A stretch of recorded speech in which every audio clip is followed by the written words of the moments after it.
मत छुओ मुझे। क्या हो गया तुम्हें बिजली? ये मुन्नी बाई कौन है जिसके पास तुम लाल जोड़ा लेकर गए थे? वो मुन्नी बाई जिसका तुम जिक्र कर रही हो, वहां मैं गया जरूर था, लेकिन अपनी मर्जी से नहीं, मजबूरी से। अपनी अय्याशी को मजबूरी का नाम ना दो। ये क्यों नहीं कहते कि तुम्हारा दिल मुझसे भर गया था, इसलिए तुम मुन्नी बाई के पास गए थे? ये झूठ है बिजली। मैंने प्यार किया तो सिर्फ तुमसे किया है। मेरी जिंदगी के हर पन्ने पर तुम्हारा नाम लिखा है। मैं जाता रहा हूं बिजली, धर्म की रस्सी से बंधा वहां जाता रहा हूं। एक बड़े घर की औरत जिसे मैं मां कहता हूं, उस मां का अपना बेटा मुन्नी बाई के प्यार में होशो हवास खो बैठा था। उसे बाजार से घर लाने के लिए मुझे मुन्नी बाई से प्यार का नाटक करना पड़ा। मैं ये कैसे मान लूं कि जो तुमने उसके साथ किया वो नाटक था, और जो मेरे साथ कर रहे हो वो नाटक नहीं है?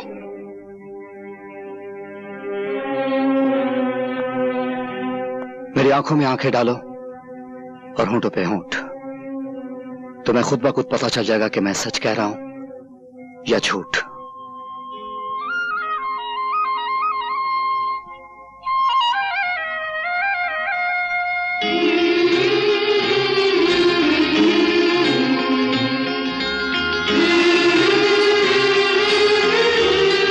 वो झूठ था, ये सच है।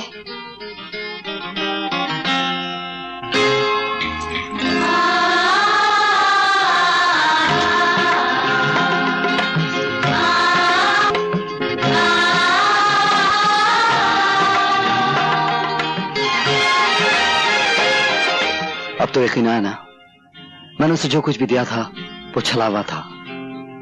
वो सुहाग की साड़ी, वो मांग का सिंदूर, वो लाल चूड़ियां।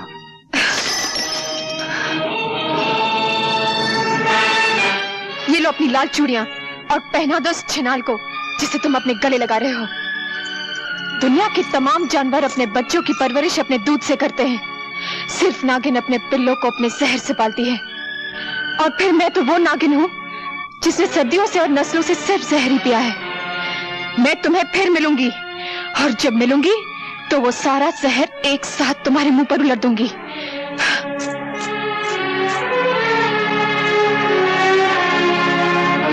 शक्ति सिंह,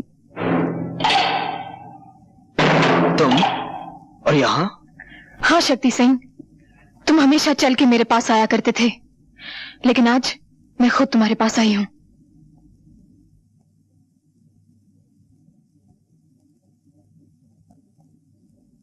प्यासा पहले कुएं के पास आया करता था, आज कुआं चल के प्यासे के पास आया है। मेरी प्यास तो सिर्फ तुमसे शादी करने से है, तुम्हें अपना बनाने से है, तुम्हारी मांग में सिंदूर भरने से है। मिलन ऐसा होगा हमारा जैसे सारंगी और तबले का होता है।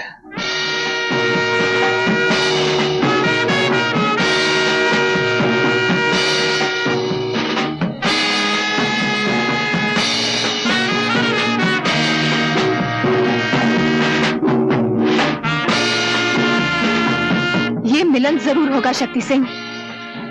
मैं अपना हुस्न, अपनी जवानी, जो कुछ भी मेरे पास है, सब कुछ तुम्हारे कदमों में रख दूंगी।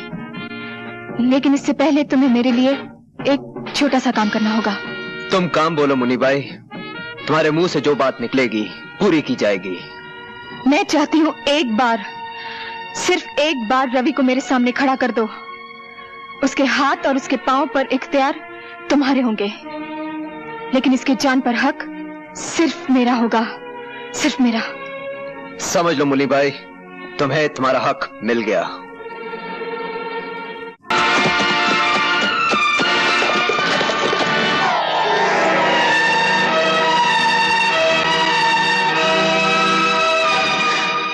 रवि,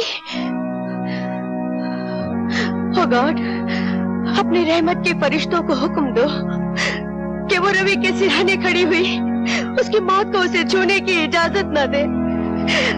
बरसों पहले जो कहानी इस अस्पताल में शुरू हुई थी, वो ऐसे अस्पताल में खत्म न हो। कौन सी कहानी माँ?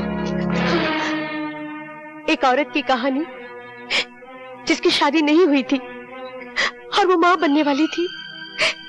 एक बच्चे की कहानी जिसे उसने जन्म दिया अब इसे कह दिया गया कि उसका बेटा मरा हुआ पैदा हुआ है। रवि वही बच्चा है जिसकी जिंदगी मैं आज अपने गॉड से मांग रही हूँ। मगर इसकी माँ कहाँ है? ठाकुर प्रेम सिंह की पत्नी सावित्री ही रवि की माँ है।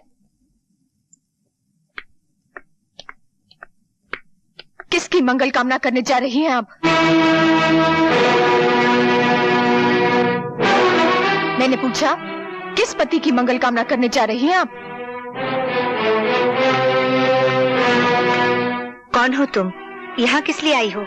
हूँ तो एक कोठे वाली और नाम है मुन्नी बाई, लेकिन मैं भी आपकी तरह घरवाली बनना चाहती हूँ। इसीलिए आज करवा चौथ के दिन आपके दरवाजे पर 2 चुटकियां सिंदूर की मांगने आई हूँ। अपने पाँव में बंधे हुए घुंघरू को देखो और फिर मेरे मंदिर जैसे घर पर नजर करो जहाँ तुम इस वक्त खड़ी हो। आप भी अपने गले में पड़े हुए खानदानी 9 लखे हार को देखिए जो आपके बेटे राजेश ने एक दिन मेरे गले में डाला था, और फिर इस सुहाग के जोड़े पर नजर डालिए जो आपका दूसरा बेटा रवि खुद मेरे पास लेकर आया था। मैं आपके पास आज इसलिए आई हूँ कि आप अपने दोनों बेटों की शादी मुझसे करा दें। विश्वास रखिए, मैं उन दोनों की जिंदगी स्वर्ग बना दूंगी। चुप हो जाओ, शर्म नहीं आती तुम्हें ऐसी बातें करते हुए? मुझ जैसी बहू को 2 शादियां करने में शर्म कैसी, जब आप जैसी सास को शर्म नहीं आई एक शादी के बाद दूसरी शादी करते हुए? क्या बकवास कर रही हो? थोड़ा सा दिमाग पर जोर डालिए और याद कीजिए, एक विजय नाम का शूरवीर आपकी जिंदगी में आया था। ये झूठ है। तुमने और विजय ने चुपचाप शादी कर ली थी, क्या ये भी झूठ है? तुम्हारी एक औलाद भी हुई थी, क्या ये भी झूठ है? जिसे डॉक्टर और तुम्हारे बाप ने मरा हुआ करार दिया था, क्या ये भी झूठ है? क्या चाहिए तुम्हें? सबसे पहले मुझे ये खानदानी 9 लखा हार चाहिए जो अब भी आपके गले की शोभा बना हुआ है, और फिर वो तमाम जेवर चाहिए जो आपने अपने आने वाली बहुओं के लिए तिजोरी में बंद कर रखे हैं। खबरदार मुन्नी बाई, अगर इस हार को हाथ लगाने की कोशिश की तो तुम्हारे हाथ काट दूंगा। जिनके घर शीशे के होते हैं वो दूसरों के घरों पर पत्थर नहीं फेंकते ठाकुर साहब। अगर हाथ काटने ही है तो अपनी बीवी के काटिए जिसने आपकी नाक कटा रखी है, जिसने आपको धोखा दिया है। निकल जाओ यहाँ से।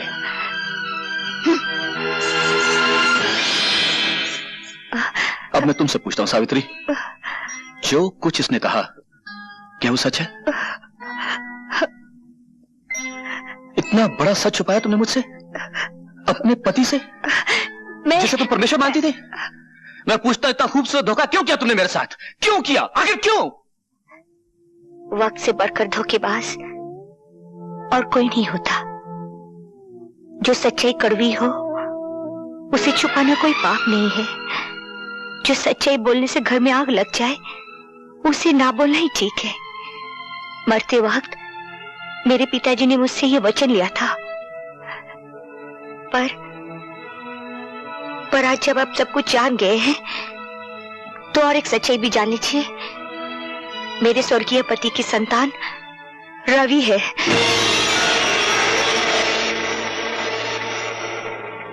पर मैं आपके चरणों की सौगंध खाकर कहती हूँ, ये जानती हुई कि रवि मेरा बेटा है, मैंने उसे आज तक बेटा कहकर पुकारा नहीं। माँ के सामने बेटा हो और माँ उसे गले से ना लगाए, ये कोई छोटी बात नहीं है। बड़े बड़े कारनामे हैं तुम्हारे, छोटा काम तो तुमने कभी किया ही नहीं ना। मेरे बेटे राजेश को जानबूझकर इतना प्यार दिया कि वो गलत रास्ते पे चला जाए। ममता का नाटक करके जहर दिया तुमने उसे, और एक माँ होकर धीरे धीरे उसे गुनहगार बना दिया, और फिर अपने असली बेटे को एक देवता के रूप में मेरे सामने पेश कर दिया। ये सच नहीं है। मैं जिंदा नहीं छोड़ूंगा तुम्हें। बाबूजी!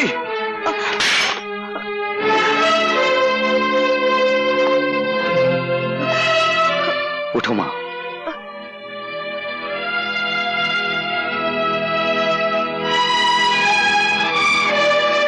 भगवान की निगाहों के सामने कोई गिरा हुआ नहीं होता। बाबूजी, पहाड़ से फेंका हुआ आदमी शायद बच जाए, लेकिन नजरों से गिरा हुआ आदमी कभी नहीं बचता। और आज आप मेरी नजरों से गिर गए। रवि, मैं इतना ऊंचा नहीं सुनता कि गिरे हुए आदमी की बात ना सुन सकूं। मेरी मां कितनी महान है, आपकी मर्यादा रखने के लिए इसने कितना बड़ा त्याग किया है। कोई मां अपने बच्चे से दूर नहीं रह सकती, लेकिन मेरी मां ने वो करके दिखाया है कि सारी नारी जाति को गर्व होना चाहिए। नीच कमीने मेरे ही टुकड़ों पर पलता और मुझसे सवाल लड़ाता है। अगर तूने जलील औरत की हिफाजत करनी बाबूजी, अभी तक इस हाथ ने आपको बचाने की कोशिश की है, क्योंकि वो मेरा परम धर्म था। लेकिन मां पर अगर किसी ने हाथ उठाया तो यह हाथ मां के बेटे का फौलादी हाथ बन जाएगा, और मां की हिफाजत करना मेरा परम धर्म होगा। चलो मां। नहीं रवि, मैं इन्हें छोड़कर कहीं नहीं जाऊंगी।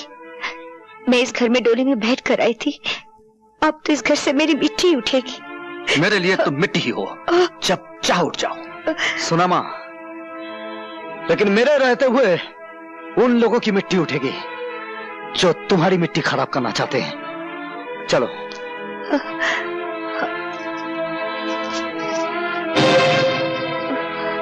क्षमा और दया का दान तुम्हें इन दरवाजों से नहीं मिलेगा मां। इस खानदान की तो यह रस्म है कि जख्मों पर मरहम ना लगाया जाए, पहले उन पर नशा चलाया जाए, बाद में नमक छिड़का जाए। आओ आओ।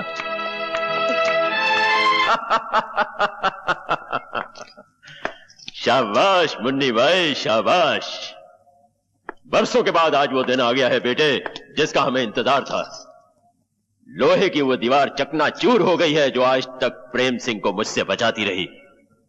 आज हम सबको अपना अपना हिसाब चुकता करना है। तुम्हें अपना हक मांगना है अपने बाप से, मुन्नी बाई को अपने घायल प्यार की कीमत मांगनी है रवि से, और शक्ति सिंह को अपनी मोहब्बत की खातिर अपनी जान की बाजी लगानी है, और मुझे अपनी नफरत की आग ठंडी करने के लिए प्रेम सिंह का खून पीना है। और राजेश, आओ मेरे साथ, हम दोनों की मंजिल एक है। और तुम शक्ति सिंह मेरे साथ आओ। अगर तुमने रवि का किस्सा तमाम कर दिया तो मेरे तमाम इनकार तुम्हारे सामने हथियार डाल देंगे।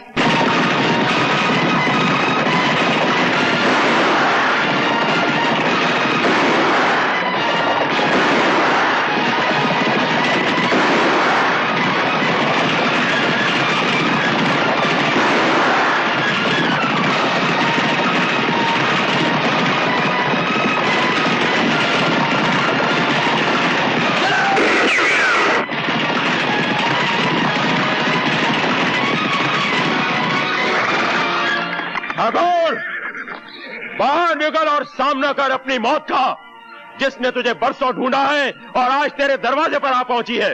ये क्यों नहीं कहता कि तू खुद मौत के दरवाजे पे आ गया है?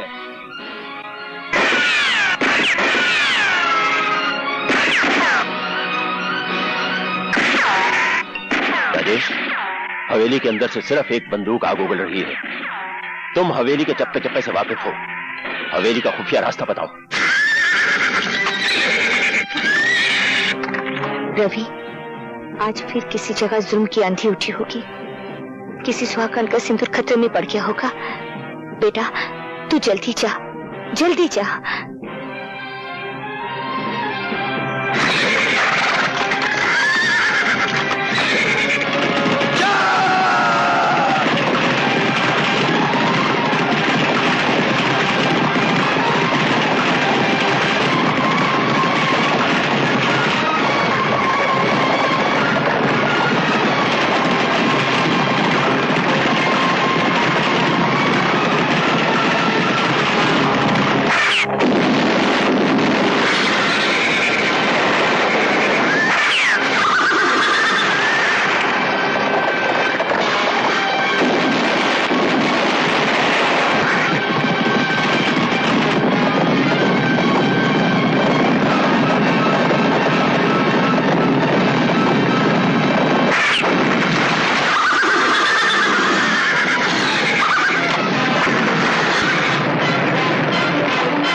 पानी। पानी।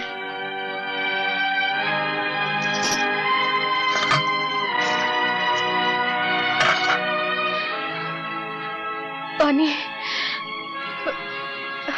उठो बेटी, ये लो पानी पी लो।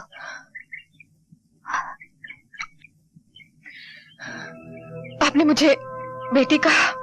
और क्या कहती बेटी? लोगों ने मुझे सैकड़ों नामों से पुकारा है। किसी ने वैश्या कहा, रंडी कहा और कोठे वाली कहा है, लेकिन आज तक इतने प्यार से किसी ने मुझे बेटी नहीं कहा। बेटी, लोगों ने हमें ये सब नाम दिए हैं और इन लोगों ने हमें पत्नी भी कहा, बीवी भी बनाया, बहन भी बनाया।